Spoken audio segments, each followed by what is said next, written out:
కారం కారంగాలో ఏం రెసిపీ చేయబోతున్నారు? కారం కారంగా ఇవాళ ప్రాన్ తంపూరా. చాలా డిఫరెంట్ గా ఉందండి నేమ్. ఇది జాపనీస్ ఐటమ్ అండి. యాక్చువల్లీ ప్రాన్స్ తంపూరా టెంపూరా అంటారు. అంటే మన ప్రొనౌన్సియేషన్ బేసిక్లీ ప్రాన్స్ తంపూరా అంటారు. మనోళ్ళు కొంచెం టెంపూరా అంటారు కూడా పర్వాలేదు. Okay but it's very simple dish. With in 3 to 4 minutes లో చేసేయచ్చు. 3 to 4 minutes లో అయిపోతుందా? ఈజీగా చూపిస్తాను మీకు. సరే అండి, మరి ప్రాన్స్ టెంపురాకి కావాల్సిన పదార్థాలు ఏంటో చూసేయండి. ప్రాన్స్ టెంపురా తయారు చేయడానికి కావాల్సిన పదార్థాలు: రొయ్యలు 200 గ్రాములు, మైదా అరకప్పు, బియ్య పిండి అరకప్పు, కోడిగుడ్డు 1, ఉప్పు తగినంత, సోయా సాస్ 1 టేబుల్ స్పూన్, అల్లం చిన్న ముక్క, మిరియాల పొడి 1 టీ స్పూన్, నూనె డీప్ ఫ్రై కి సరిపడినంత. రావు గారు, ప్రాన్స్ టెంపురా స్టార్ట్ చేద్దామా? ఓకే, ఫస్ట్ నూనె వేడి చేసుకుందాం. ఓకే, మీడియం లో పెట్టుకుందాం. ఎందుకంటే త్వరగా కుక్ అయిపోతుంది. చాలా హీట్ లేకుండా మీడియం హీట్ లో కుక్ చేయాలన్నమాట. సో ఫస్ట్ దాని ముందు ప్రొసీజర్, మెయిన్ ప్రొసీజర్ ఎలాగ మిక్సింగ్ అవన్నీ నేను చూపిస్తాను. సో ఫస్ట్ వచ్చి ప్రాన్స్, ఇది విత్ టేల్ తోటి ఉండాలి ఫస్ట్ థింగ్. ఇంకోటి ఇది ఇక్కడ ఉన్నాయి చూసారా, ఇది లైట్ గా కట్ చేయాలి. ఎందుకంటే మీరు ఫ్రై చేసేప్పుడు అది స్ట్రైట్ గా ఉండాలి. సో అప్పుడు ఆ కంటిన్యూ ఉంటుంది కదా ఆ గీతలు, అంటే మీరు ఘాట్లు ఇస్తే మీకు దగ్గరికి రాదు, అంటే ఆ స్టిఫ్నెస్ రాదనమాట. సో దానికి అనమాట ఘాట్లు వేస్తే స్టిఫ్నెస్ రాదు, దగ్గరికి రాకుండా లోపలంతా కంటిన్యూటీని బ్రేక్ చేస్తున్నారు కదా. ఓకే, ఇప్పుడు ఎలా ఉందో అలానే ఉండడం కోసం should be like this straight. Okay, అదన్నమాట. జనరల్ గా మామూలుగా ప్రాన్స్ అంటే ఇలా ఉంటాయి కదా, ఇలా స్ట్రైట్ గా రావడం కోసం మీరు కట్ చేసుకుంటారు. ఓకే, సో ప్రాన్స్ టెంపురాలో ఇలా స్ట్రైట్ గా ఉండి టైల్ తో ఉండాలన్నమాట, అదే స్పెషల్. ఓకే, తినేప్పుడు కూడా టైల్ ని పట్టుకుని తింటారు.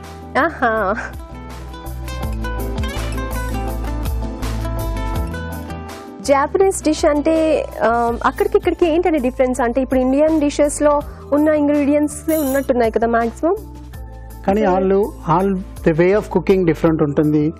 ఇంగ్రీడియంట్స్ మైదా, సాల్ట్, పెప్పర్ యూనివర్సల్ అన్ని చోట్ల వాడతారు. కానీ వాళ్ళది వచ్చి మనం గరం మసాలాలు, మిర్చీలు ఇవన్నీ వాడరు. అవును, ఓకే, ఇది రెడీ అన్నమాట. మనం ఇప్పుడు బ్యాటర్ చేసుకుందాం. ఫస్ట్ మైదా,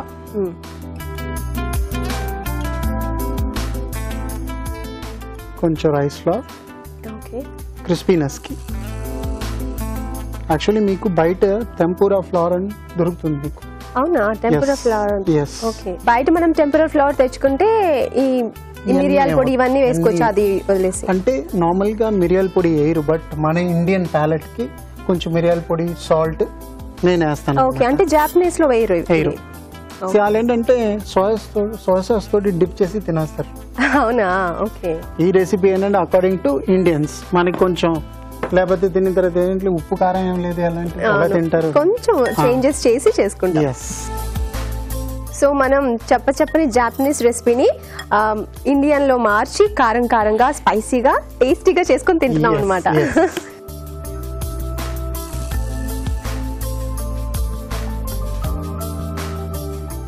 ఎగ్ మనం బీట్ చేసుకున్న తర్వాత అందులో వేసుకోవాలా? ఓకే, అంటే ఇంత ఎగ్ వద్దు దానికి, I'm just trying to beat అన్నమాట. ఓకే, ఓకే, ఎగ్ కన్నా కొంచెం తక్కువ సరిపోతుందా?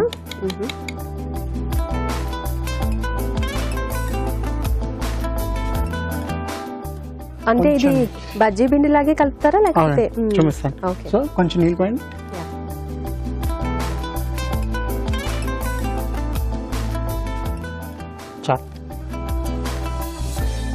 కొంచెం జారుగానే చేసుకోవాలా? అంటే పోరింగ్ టెక్స్చర్ ఉండాలన్నమాట. సో నూనె కూడా వేడెక్కిందన్నమాట. ఇందులో మీరు మైదా పిండి, కార్న్ ఫ్లోర్ వేసారు, సాల్ట్, రైస్ ఫ్లోర్ వేసారు. రైస్ ఫ్లోర్ వచ్చి crispiness. Okay, okay, okay, rice flour వేసారా? Okay, and salt, pepper.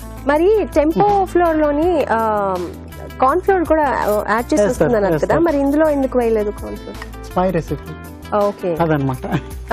Okay, మనకి ఇలా కూడా చేసుకోవచ్చు. ఓకే,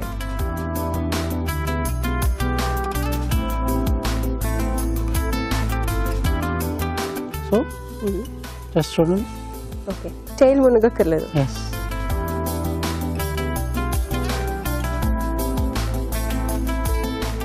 ఫిష్ లా ఉంది చూడడానికి.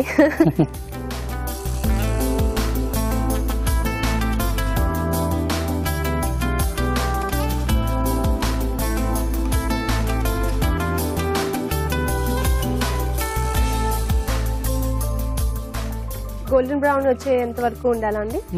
Not necessary. ఇది గోల్డెన్ బ్రౌన్ కంటే కొంచెం ఐవరీ కలర్ కావాలి. Should not be brown. So ఇది కుక్ అవడానికి ఒక 2 minutes అవుతుంది.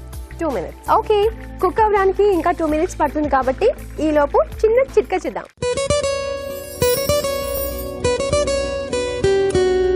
చుండ్రు సమస్యతో బాధపడిన వారు ఉండరు అంటే అతిశయోక్తి కాదు కదండి. ఎప్పుడో ఒకప్పుడు అందరూ కూడా చుండ్రుతో బాధపడుతూనే ఉంటారు. మరి చుండ్రు సమస్య తగ్గించుకోవడానికి ఇప్పటివరకు మనం ఎన్నో చిట్కాలు చెప్పుకున్నాము. ఇది కూడా సరికొత్తగా ఉంటుంది, ఫాలో అవ్వండి. కొద్దిగా నిమ్మరసం తీసుకుని అందులో కొద్దిగా కొబ్బరి నూనె కలుపుకొని బాగా మిక్స్ చేసుకొని తలకి చుట్టుకి మాడికి అంతా కూడా బాగా మృదువుగా మర్దన చేసుకుని ఒక 1/2 hour పాటు అలాగే ఉంచేసుకుని దాని తర్వాత గోరువెచ్చటి నీళ్ళతో తలస్నానం చేస్తూ ఉండాలి. ఇలా వారానికి 2 సార్లు కనుక చేస్తూ ఉన్నట్లయితే చుండ్రు బాధలు చాలా వరకు తగ్గిపోతాయి. చిట్కా చూసారు కదా రావు గారు, రెడీ అయిపోయినట్టేనా? ఆల్మోస్ట్ అండి. ఓకే, కలర్ ఏం చేంజ్ అవ్వలేదు కదా? ఓకే, ఇలాగే ఉంటుంది. Should be like this. ఇలాగే ఉండాలన్నమాట. ఓకే, వేగినట్టు ఎలా తెస్తా అంటే 2-3 minutes అన్న టైం ఇచ్చారు కాబట్టి. ఓకే, ప్రాన్స్ 2 minutes లో కుక్ అయిపోతుంది. అవును.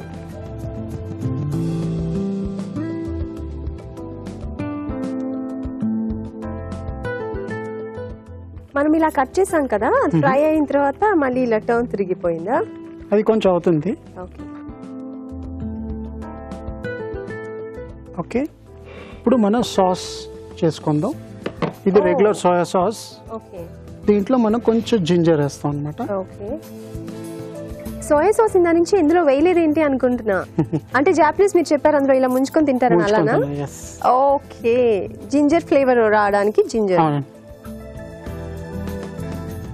జింజర్ ప్లస్ మనం ఇంకా ఏమైనా యాడ్ చేసుకోవచ్చా? జింజర్ అయినా? No need. Soya sauce itself salty అన్నమాట. సో జింజర్ వచ్చి ఒక ఫ్లేవర్ ట్విస్ట్. ఓకే,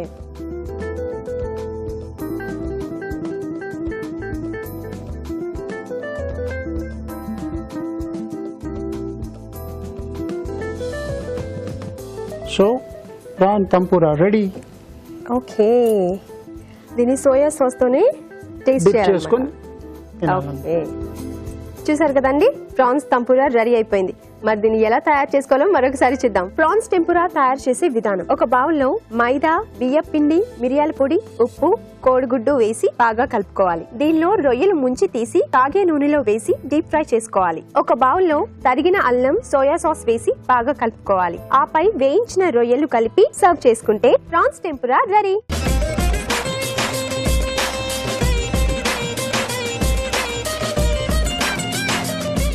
ప్రాన్స్ టెంపురా వేడివేడిగా కలర్ఫుల్ గా రెడీగా ఉందండి. మరి టేస్ట్ చేసే టైం వచ్చేసింది. లెట్స్ టేస్ట్ రావు గారు. Ladies first. ఓకే, ఇలా టెయిల్ ని పట్టుకొని టేస్ట్ చేయాలి కదా? డిప్ చేయాలి కదా. ఓకే, సోయా సాస్ లో డిప్ చేసుకొని తినాలి కదా? ఓకే,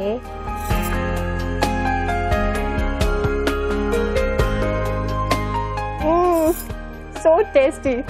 అంటే మీకు జింజర్ ఫ్లేవర్ వస్తుందా? యా, సోయా సాస్ లో జింజర్ ఫ్లేవర్ వస్తుంది. చాలా చాలా టేస్టీగా ఉంది రావు గారు. మీరు ఇప్పుడు ఇండియన్ ప్యాలెట్ కి నేను కొంచెం సాల్ట్ వేసాను.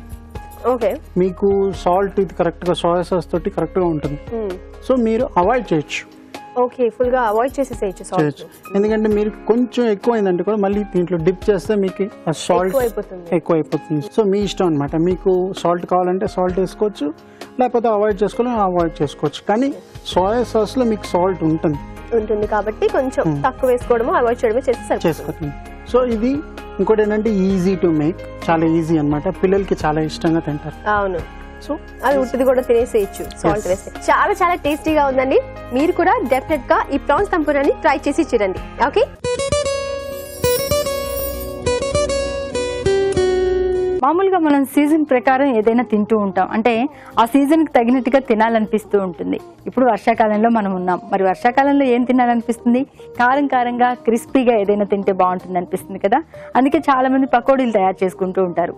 మరి పకోడీలు మరింత క్రిస్పీగా మరింత టేస్టీగా ఉండాలి అంటే ఈ చిట్కా ఫాలో అవ్వాల్సిందే. బియ్యం పిండి అంటే నానబెట్టిన బియ్యాన్ని రుబ్బుకుని పిండిలాగా చేసుకుని అందులో కొద్దిగా శనగపిండి కలుపుకొని కనుక పకోడీలు తయారు చేసుకున్నట్లయితే పకోడీలు క్రిస్పీగా ఉండడమే కాకుండా టేస్టీగా కూడా ఉంటాయి.